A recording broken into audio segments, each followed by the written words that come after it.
Good morning students, हम दिलशाद खान और tricky grammar में आपका बहुत स्वागत है। और आज के टॉपिक में हम पढ़ने वाले हैं ग्रामर्स के कुछ नए अंदाज में आपको पढ़ाने की कोशिश करूंगा। देखिए, आप लोग सोचते हैं कि वीडियो थोड़ा सा मैं किस तरह से बनाता हूं ये मायने नहीं रखता, लेकिन आपको कितना वो हेल्पफुल होता है ये सबसे बड़ी बात होती है। और मैं ग्रामर के इतने सारे वीडियोस आपको मेरे लिंक में जाकर के चेक कर सकते हैं, ट्रिकी ग्रामर आसिफ खान में बहुत सारी मैंने ग्रामर के नए नए क्विज आपको दिया है, आप वहां देखिए। और कम से कम चैनल को लाइक सब्सक्राइब तो कर दिया करिए। आप देखते हैं तो बड़ा अंदाज लगता है मुझे, और हर बच्चे का, हर स्टूडेंट्स का, हर किसी का मैं नोटिफिकेशन वो आपका कमेंट पढ़ता हूं और बड़ा अच्छा लगता है, उस पर रिप्लाई भी करता हूं। तो आप वीडियो को जैसे ही आप खोलते हैं तो कम से कम लाइक और सब्सक्राइब कर दिया करिए, जिससे कि हमें और भी मोटिवेट मिलता है। हम अन्य यूट्यूबरों की तरह छोटा सा कम बनाते हैं, लेकिन आप लोगों के सहयोग से ही हम आगे बढ़ पाएंगे। अगर आपने थोड़ा सा आपने अपनी उंगली का मदद किया हमें, आप उंगली टच करके सब्सक्राइब और लाइक कर देंगे तो बेहतरीन हम लोगों को और अच्छा प्लेटफॉर्म मिल जाएगा। तो आज के टॉपिक में हम पढ़ने वाले हैं बहुत सारे ऐसे ट्रिपिकल, लेकिन मैं आपको बताने वाला नहीं हूँ कि क्या है, और क्विज पढ़ेंगे और उसमें हम सॉल्व करेंगे। बहुत सारे ऐसी चीजें हैं जैसे कि एमसीक्यू टाइप में आते हैं, TGT, PGT, LT grade, everywhere हर जगह ग्रामर आनी है। तो वो किस तरह से हम पढ़ेंगे। ग्रामर का एक छोटा सा रूप होता है, ग्रामर छोटा नहीं होता। देखिए ग्रामर में होता क्या है, कुछ लोग समझते रहे हैं कि पार्ट्स ऑफ स्पीच बहुत सरल होता है। पार्ट्स ऑफ स्पीच से कोई चीज पूछ जाती है हमेशा। अब पार्ट्स ऑफ स्पीच में इतने सारे व्यू होते हैं, इतने सारे पॉइंट्स होते हैं।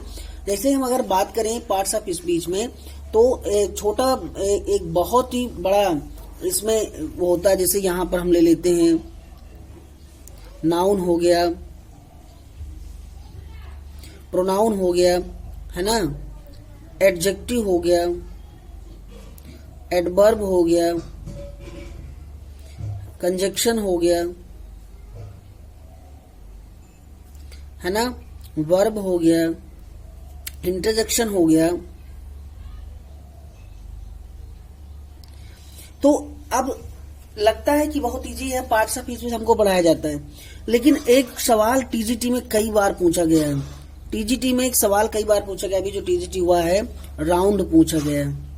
अब आप अंदाज लगाइए कि राउंड को तीन तरह से पूछा, एडजेक्टिव भी बनाया है, वर्ब भी बनाया है और नाउन भी बनाया है।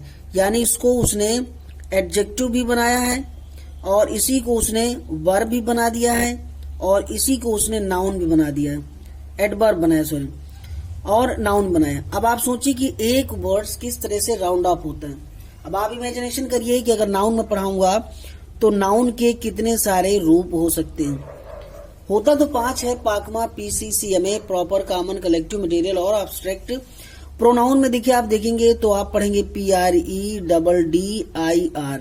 प्रेडिटर पढ़ेंगे, यानी कि इसमें personal, reflexive, emphatic, demonstrative, distributive, indefinite और रिलेटिव पढ़ेंगे। एडजेक्टिव को पढ़ेंगे हम तो QQNDDIP, यानी ककंडिव पढ़ेंगे, quality, quantity, number, demonstrate, distributive, indefinite और पोसेसिव केस पढ़ेंगे। और ज्यादातर क्वेश्चन पोसेसिव केस से रखे जाते हैं और हम लोगों को पोसेसिव केस में एल्यूजन होता है बहुत सारा। एडवर्ब देखेंगे तो एडवर्ब में हम पढ़ेंगे MP, टाई, फाइड, यानी कि manner, place, time, indefinite, frequency और डिग्री। डिग्री से कई सारे क्वेश्चन हमेशा आते रहते हैं, कहां पर हमको क्या लगाना है और क्या नहीं लगाना।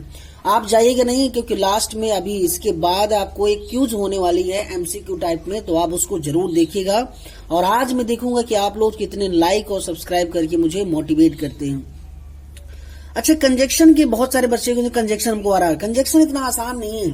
कंजक्शन अगर पूछूं कंजक्शन होते कितने हैं, तो कंजक्शन सबसे पहले बताएंगे कि 2 टाइप्स होते हैं, एक सबऑर्डिनेट होता है और एक कोऑर्डिनेट होता है। अब अगर पूछे कि सबऑर्डिनेट, कोऑर्डिनेट के अंदर कौन कौन से होते हैं, तो कोऑर्डिनेट के अंदर बहुत सारे होते हैं। जैसे कि इसमें आ गया क्यूमुलेटिव हो गया, इसके बाद अल्टरनेटिव हो गया, और इसके बाद एडवर्सिटी हो गया, और चौथा इसके बाद होता है इलेटिव हो गया। दोस्तों, इसको मैं जब आपको एक पर्टिकुलर वीडियो में प्रोवाइड कराऊंगा तो आप देखेंगे कि किस तरह से मैं क्यूमुलेटिव, अल्टरनेटिव, एडवर्सिटी और रिलेटिव को एक्सप्लेन करके आपको बताने की कोशिश करता हूं। तो आप इसलिए कहता हूं कि आप चैनल को जरूर सब्सक्राइब करिएगा और देखते रहिएगा मैं किस अंदाज में आपको पढ़ाता हूं। और सबऑर्डिनेट कंजक्शन में 18 कंजक्शन को लेकर के मैं किसी दिन हाजिर हूंगा और 18 कंजक्शन को बेहतरीन तरीके से आपको एक्सप्लेन करूंगा कि जिंदगी में कभी अगर आपने इसे मेरे चैनल को देख लिया तो आपको कभी ग्रामर में कोई भी टर्म्स अगर आपको लगे कि हमको नहीं आ रहा तो आप मुझे कमेंट करके बताइएगा। वर्ब को देख लें तो वर्ब देखिए ट्रांजिटिव होती है, इसके अंदर बहुत सारी वर्बें होती हैं, मॉडल वर्ब, एक्सक्लूसिव वर्ब और इतने सारे वर्ब्स के साथ में कहाँ पर हमको क्या चीज लगाना है, वर्ब की पहचान कैसे होती है, ये चीजें। बाकी आपको इंटरजेक्शन पता है, इंटरजेक्शन हमारे किस तरह से होते हैं, हमारे शरीर का एक्सप्रेशन कैसे होता है, हमारे एक्सप्रेशन के अकॉर्डिंग इंटरजेक्शन को हम यूज करते हैं और उसे बताते हैं। तो ये तो आपको सिर्फ मैंने आपको थोड़ा सा बताया कि किस तरह से ग्रामर का पैटर्न होता है, ये सिर्फ ग्रामर है। नरेशन अभी आपको बताया, सेंटेंस क्या होता है, ट्रांसलेशन क्या होता है, बहुत सारी चीजें आपको बताने के लिए जिज्ञासा है और बताते ही रहेंगे। तो ये चलिए हम आपको चलते हैं एमसीक्यू में। आज का एमसीक्यू सॉल्व करेंगे, किस तरह से हम एमसीक्यू को सॉल्व करेंगे। तो डियर फ्रेंड्स, आपके सामने एक क्वेश्चन रखा है कि शी मस्ट बी ओवर 40, फिर यहाँ डैश दिया है, शी लुक्स चार्मिंग। तो देखिए आपके पास ऑप्शन है ऑल्दो, स्टिल, व्हाइल और दैट। अब आपको एक अंदाजा लगाइए, आप सॉल्व करिए, मैं आपको आंसर बताऊंगा कि she must be over 40, she looks, कहते हैं कि वो ओवर 40 भी हो गई, फिर शी लुक्स चार्मिंग, बहुत ही अच्छी दिख रही है, she looks charming.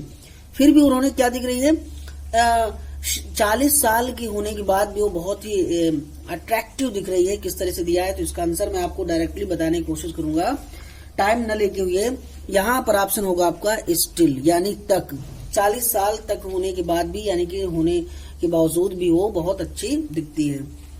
I am giving him some money, मैंने आपको कुछ पैसा दिया है, सम मनी दिया है, that he may buy a dictionary.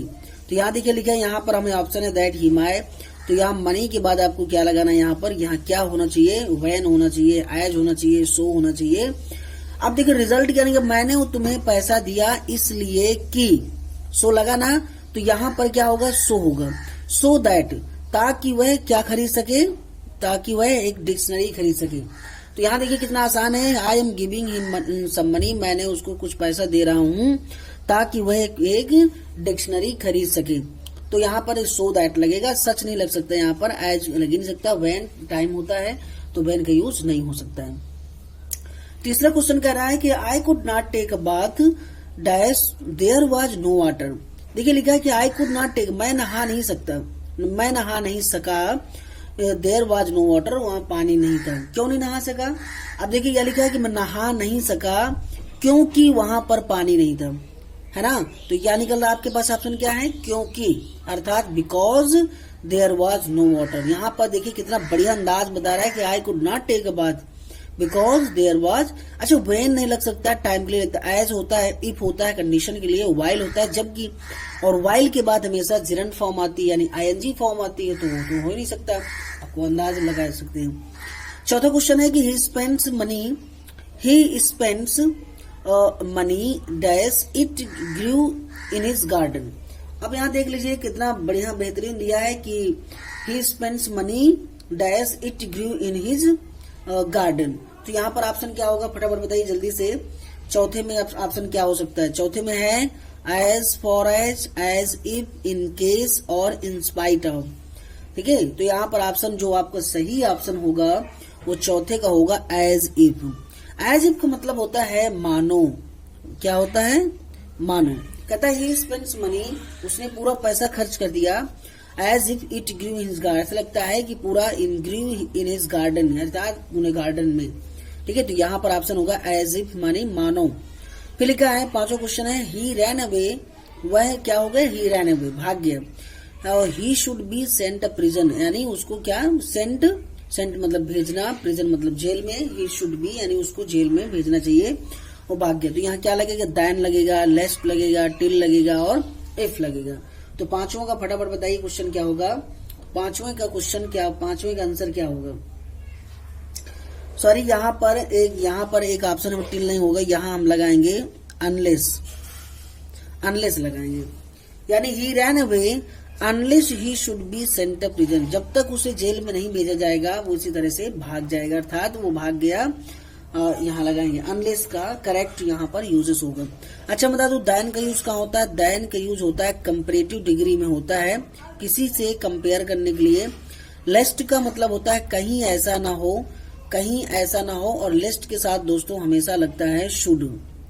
ठीक है, लेस्ट के साथ हमेशा क्या लगता है? शुड लगता है। जैसे मैंने कह दूं कि एक एग्जांपल दे दूं कि संभल कर चलो कहीं ऐसा ना हो कि तुम गिर जाओ, यानी कि walk carefully लेस्ट you should fall down, हमेशा शुड लगता है। तो याद रखना कि लेस्ट के बाद हमेशा शुड लगता है, यू आएगा और इसके बाद शुड आएगा। तो एक क्वेश्चन आपको यहाँ से मिल जाता है। तो दोस्तों इसका आंसर होगा अनलेस। ठीक है, अब यहाँ पर छठवां क्वेश्चन हमारे सामने है और लिखा है कि dash you she him tell him. यहाँ देखिए फिर से समझ लीजिए, यू शी हिम कामा लगा देते हैं यहाँ पर, tell him to come to my room, यानी कि यहाँ पर 6 का जो आंसर होगा, 6 में क्या लगेगा? फटाफट बताइए 6 में क्या लगेगा? यहाँ एक ऑप्शन हमने जोड़ा है, यहाँ हम एक ऑप्शन दे देते हैं दैट हटा करके, सॉरी यहाँ पर मिस्टेक है, यहाँ पर हमारा होगा लेस्ट। ठीक है, तो अब यहाँ पर आप बिल्कुल सही बता सकते हैं कि इफ लेस्ट एज इफ और बिफोर। ये क्वेश्चन मैं आपके सामने छोड़े रहा हूँ, आप कमेंट बॉक्स में बताएंगे कि सर इसका आंसर क्या होगा। Dash you she him tell, यहाँ लिखा है you she him tell him to come to my room. तो इस तरह से हमने देखा और इसका आंसर आपका सही जो होगा मेरे ख्याल से, तो आप लोग बताएंगे कि इसका आंसर क्या होगा। चलिए फटाफट बताइए इसका आंसर क्या होगा। नहीं आ रहा? इसका आंसर होगा हमारे पहला ऑप्शन दिया है इफ। तो देखिए यानी कि इफ यू सी हिम, अगर आप उसे कहीं देखें तो उससे कहिए कि हमारे रूम में आए। देखिए यहाँ भरा जाएगा इफ यू सी हिम, अगर आप तुम्हें वो मिले कहीं पर तो उससे कहिएगा to come to my room, तो मेरे यहाँ आए। ठीक है, तो इस तरह से हमने इसको बड़े अंदाज तरीके से देख लिया है।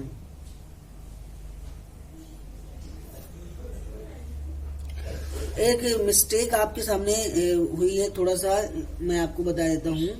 यहाँ पर जो मिस्टेक हुई है, तो यहाँ हाँ ठीक है लिस्ट लगा है, कोई बात नहीं। यहाँ थोड़ा सा देखिए मानव स्वभाव बेटा गलत हो जाता है कभी कभी। और यहाँ लिखा है ही विल नेवर सक्सीड, वो कभी सक्सीड नहीं हो सकता, हार्ड ही वर्क्स। तो यहाँ आपके पास सामने एक क्वेश्चन है, आपको बताना है कि क्या होगा इसका आंसर। तो कहता है कि इसका आंसर होगा हाउएवर होगा, क्यों? क्योंकि he will never succeed, however hard he works. अगर वो मेहनत नहीं करेगा, जब तक वो मेहनत नहीं करेगा, जब कभी वो मेहनत नहीं करेगा तो वो सफल नहीं हो सकता है। इसका आंसर हो जाएगा करेक्ट वे में। ठीक है, यहाँ लिखा है कि you can borrow it, you don't get it dirty. तो यहाँ लिखा है यू डोंट गेट डर्टी। अब यहाँ आपके सामने दिया है as much as long as, whether और इवन इफ। तो फटाफट बताइए क्या होगा इसका आंसर, जल्दी से बताइए। हाँ जल्दी बताइए। यू कैन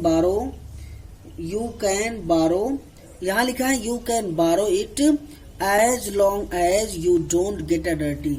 तो इस तरह से हमने यहाँ पर एज लॉन्ग एज लगाएंगे और बाकी इनकी एग्जाम्पल्स के मैं आपको एक एक क्लेरिफाई करूंगा।